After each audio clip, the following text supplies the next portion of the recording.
This is called pretense. Look in my eyes and tell me you see someone else hiding in the shadows. Push even harder to find that eventual middle I'm caught up in. Look in my eyes and tell me you love me.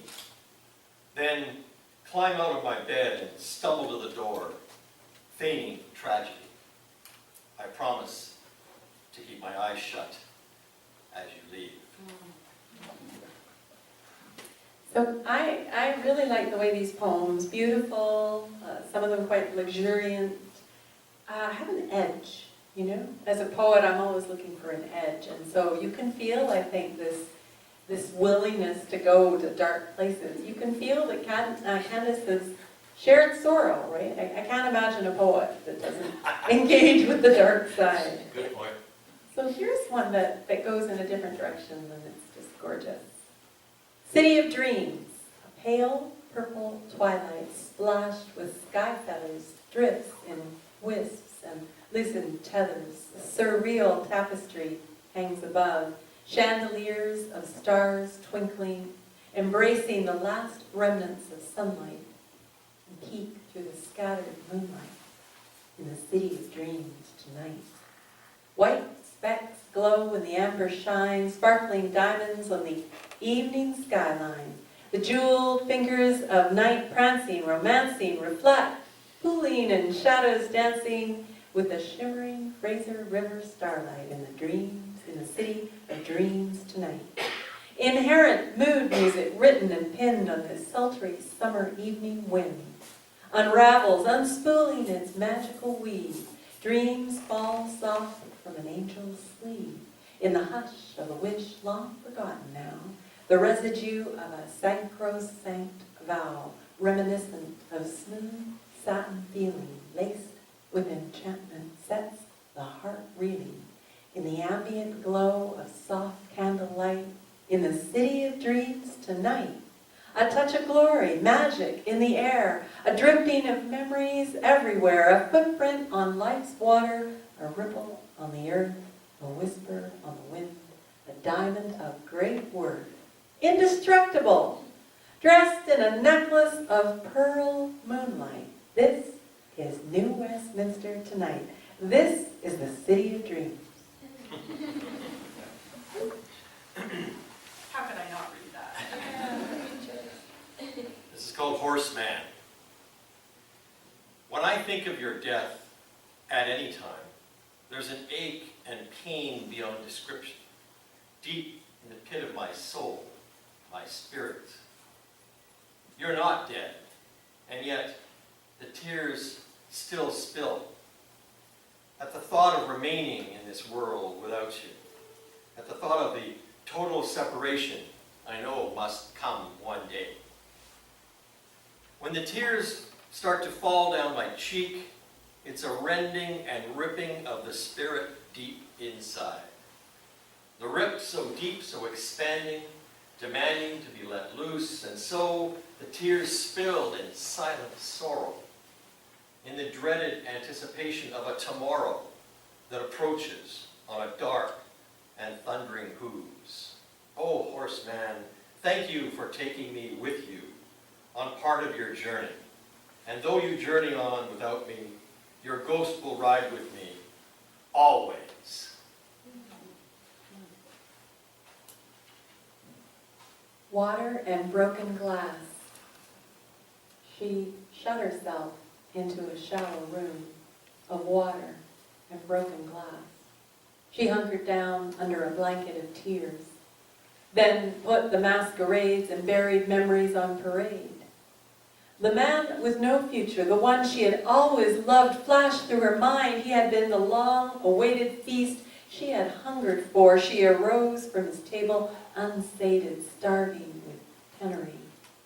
She recalled the magic man, the only one who always loved her, right or wrong, then and now. His heart always warmed her soul. She left him far behind, in a case of mistaken identity, a moment of divine madness. She gazed at the water in glass, trying to find a reflection of herself, trying to find the little girl lost. She heard a stir of whispers, indecipherable voices trying to reach her, trying to tell her how the story should end. She never heard their muffled words. She left her shallow room of water and broken glass, feet cut and heart bleeding. The water broke and the glass rippled as she welcomed the wolf at the door.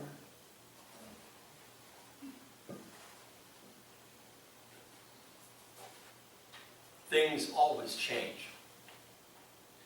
These cracks in the floor of my mind show me there is a darker reality than this gaslit world I stumble through.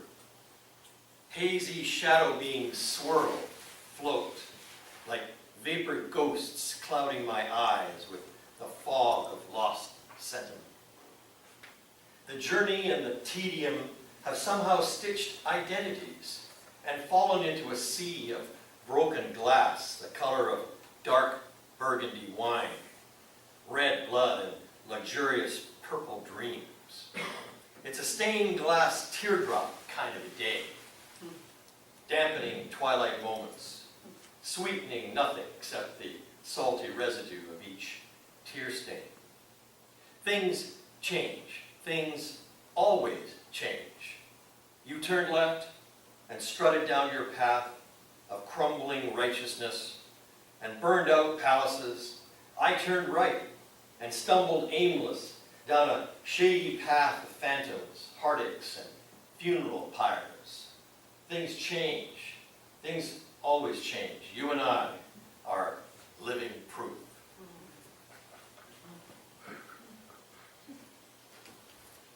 Tainted. Tainted.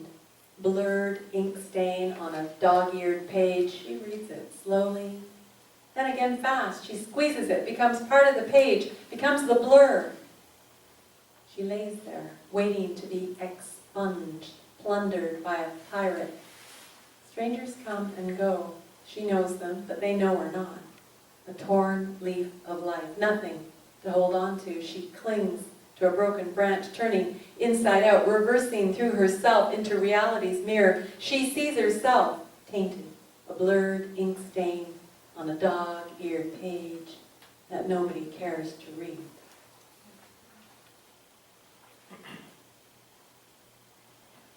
Toward the truth. I left where I found myself and traveled further toward the truth, forsaking diamonds and burdens, belonging to someone else. The creak of the wind's whisper caught my attention and guided me to a destination unknown. I felt raindrops, but somehow I couldn't see them. They were just beyond my vision. I languished in their tears. They streaked across my cheeks like invisible, dulled needles that sting but don't hurt. A ghostly stranger crossed my path. We spoke of many things and nothing at all. Questions swam to the surface of my mind. Was my reality real or only a quasi-portrait I couldn't finish? Was I wielding the brush or only the result of the brushstroke? Now, I wonder if you ever really wanted to be with me, or if you just needed your to jail your loneliness for a while. Facing this probability has caused me to lose all of my beliefs about you, about love, about myself, as I continue traveling further toward the truth. And all that's left is my honesty, and it just isn't enough.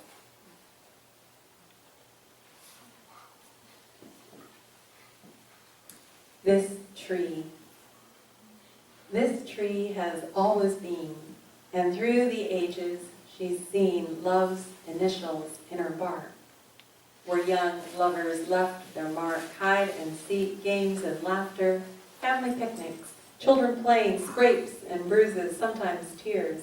This tree has always been whispering to the wind unseen.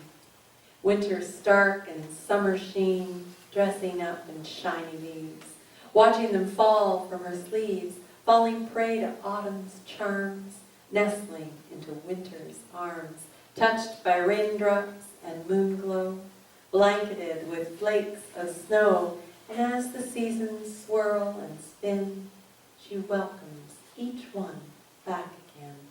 This tree has always been, standing stately and serene, and oh, the sights she's seen. Quiet invasion. We spiral and spin on a pinnacle of passion, piercing the eye of midnight. Adrift on flames of release, we roll entwined on the slowly ebbing waves of passion's tidal storm. Centering each other, we move to the edge and slide on the silky down of our aftermath. Quiet invades, silently, on strands of frayed silk.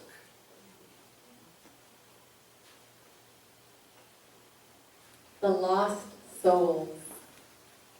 Rain streaks down a cracked, dusty window, fights the dirt in a pained wrestling match. Below, on the slick, gunmetal gray street, a snowy woman is walking hand in hand with a midnight man packing a child on his back. The child is crying.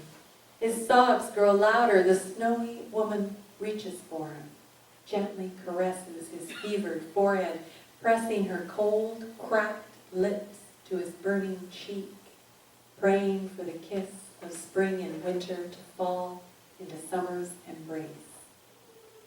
Damaged landscapes, scrap metal dreams, and broken people scar the dark side of the city. Danger and death shadow these lost orphans of a lesser God as they stumble down Skid Row alleys, unmasked and stripped of all disguises, ghostly apparitions caught in the cold clutch of an icy hand, trapped in the harsh hold of a strangled scream. The lost souls shuffle like worn-out cards into the wounded deck of night. The careless kiss of spring and winter has fallen through summer's weakened embrace, never once brushing their cheeks, never once touching their lips, bruising the atmosphere, wounding the lost